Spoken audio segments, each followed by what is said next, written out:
Hey there, it's your friends from Book Podcasters. Welcome back. Good to be diving in again. Yeah, always. We're keeping things nice and chill, super supportive. You know how we do. Absolutely.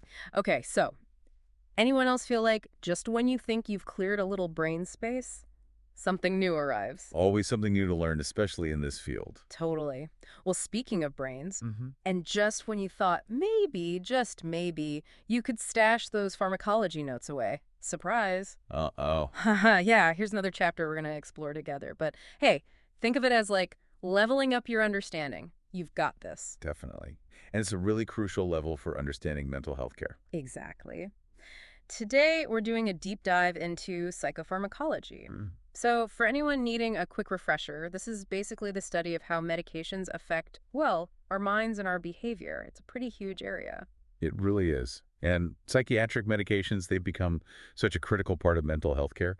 They offer, vital support for people managing all sorts of symptoms. Helping them live fuller lives, right? Exactly, helping them engage more. Their importance, honestly, can't be overstated in modern healthcare. And the core idea, it seems, is that these meds are mainly working with the brain's chemistry, those neurotransmitter systems. That's right. We're talking about serotonin, dopamine, norepinephrine, a whole complex network, really. So it's like they're tweaking the communication signals in the brain.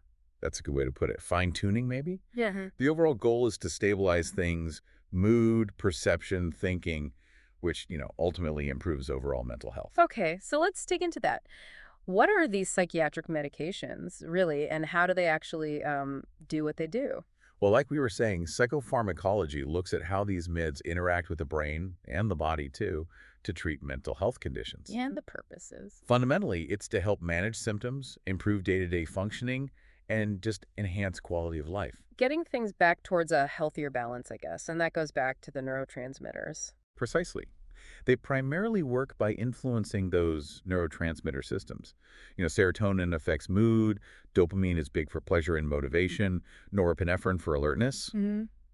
It's complex. Right, targeting specific pathways. Could you give us a sort of real-life scenario, make it a bit clearer? Sure. Let's think about someone, say Sarah. She's diagnosed with generalized anxiety disorder, GAD. Okay. Her doctor might prescribe an SSRI, that's a selective serotonin reuptake inhibitor, maybe something like sertraline. Okay, heard of that one. Right. So this medication basically increases the amount of serotonin available between her brain cells. It blocks the reuptake. And more serotonin hangs around. Exactly.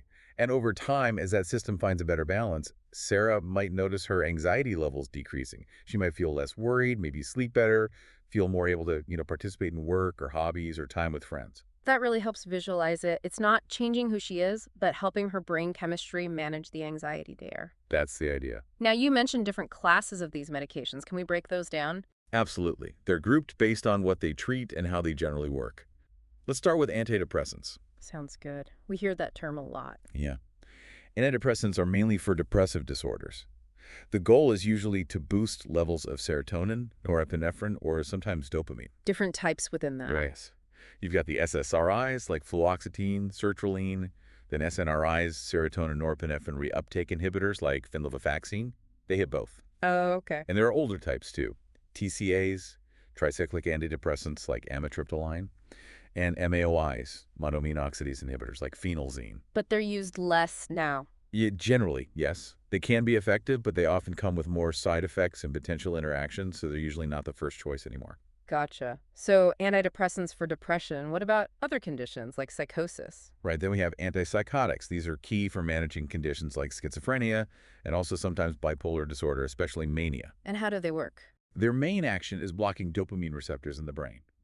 They're often split into older typical ones like haloperidol and newer atypical ones like olanzapine or risperidone. Okay. And mood stabilizers. I assume for things like bipolar disorder. Exactly right. Essential for controlling those significant mood swings.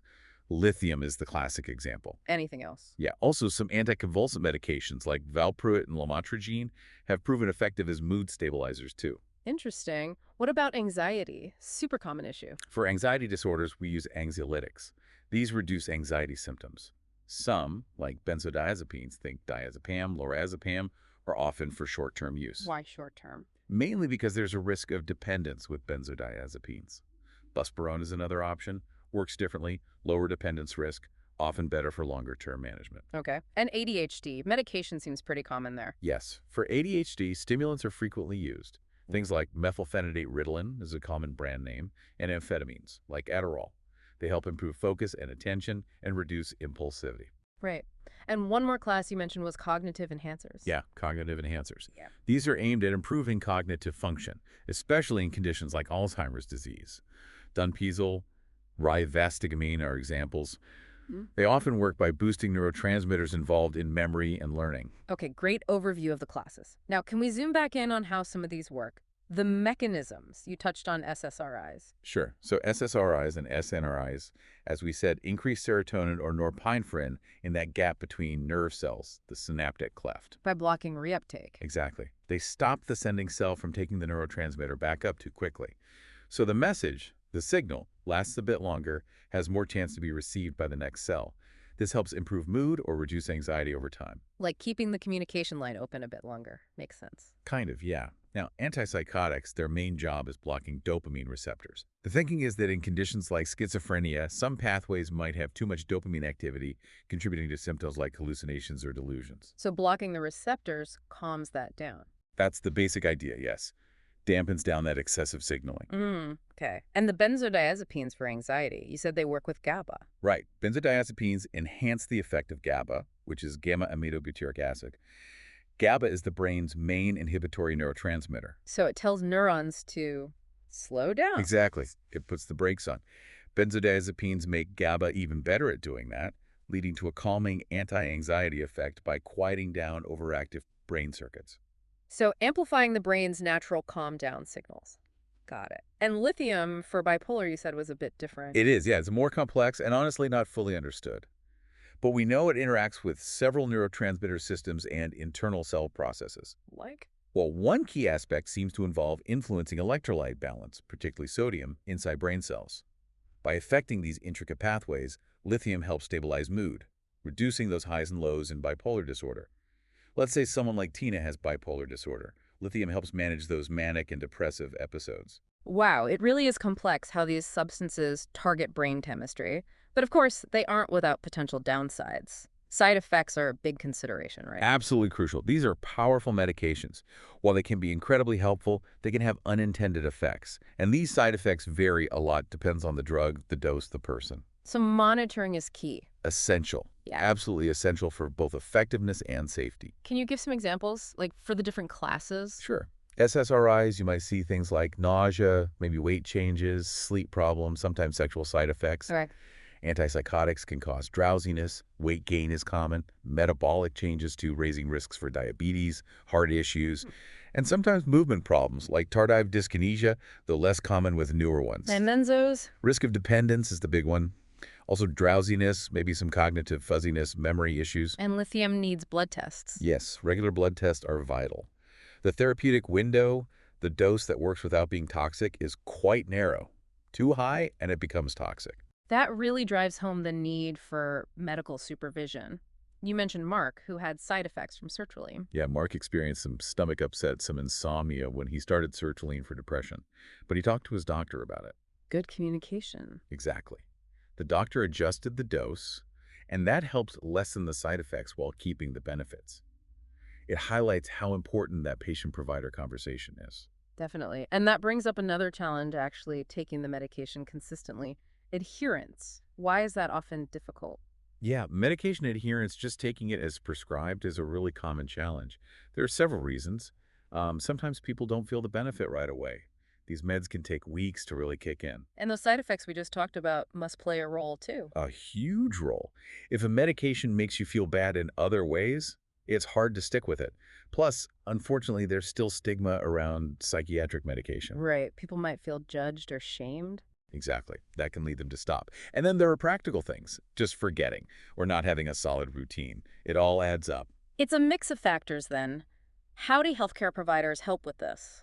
Providers, nurses, doctors, pharmacists play a really vital role.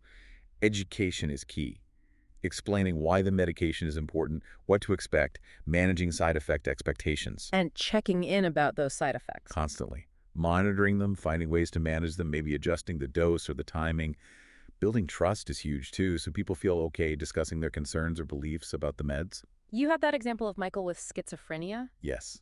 Michael initially struggled with sedation and tremors from his antipsychotic. Really tough side effects. His nurse worked closely with him and the psychiatrist. To find alternatives. Yeah. They ended up switching him to a long-acting injectable form. This meant no daily pill to remember, and it actually helped reduce some of those side effects for him. That team support was crucial for keeping him on track and managing his symptoms better. That's a great illustration of collaborative care. Now, are there specific groups who need, let's say, extra careful consideration with these meds? Absolutely. Several populations need special attention.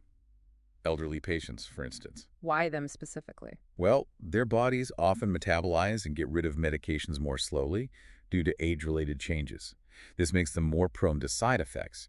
So usually you start with lower doses and monitor really carefully. Makes sense.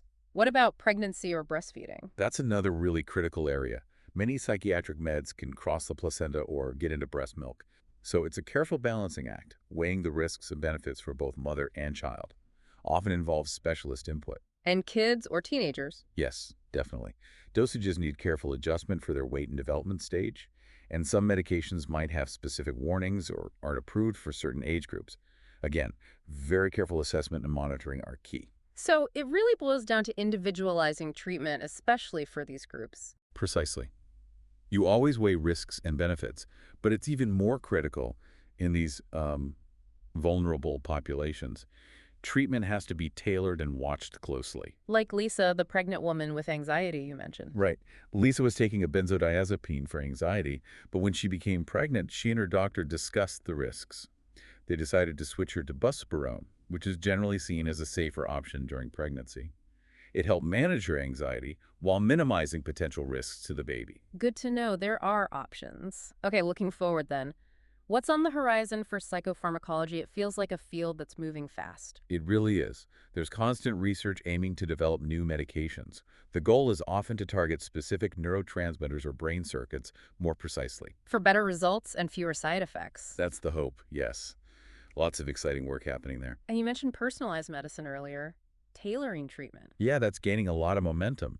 The idea is to tailor treatment based on an individual's unique biology, including their genetics. How would genetics help?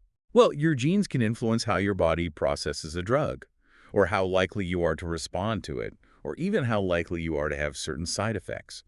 So, genetic testing could potentially help predict which medication might work best for a specific person. Minimizing that trial and error period. Exactly. Yeah. That's the goal. Researchers are working on tests to predict responses, which could lead to much more effective, individualized treatment plans right from the start. Wow, that sounds incredibly promising, like a much more targeted approach is coming. Absolutely. It's a dynamic field, constantly evolving, and holds immense potential to keep improving mental health care. So you can see this whole area of psychopharmacology, it's definitely complex, always changing, but wow, the potential it holds for supporting mental well-being is just huge. And just getting the basics, how these meds work, the different kinds, why careful management is so vital, that gives you such a solid foundation. It really does. Yeah, we know.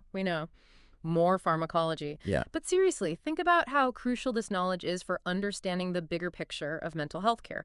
You really are building such an important skill set here. Couldn't agree more. So keep putting in the work, keep asking those questions. And please remember to look after yourself through all this learning. You've absolutely got this. You do. And trust us, it will definitely be worth it in the long run.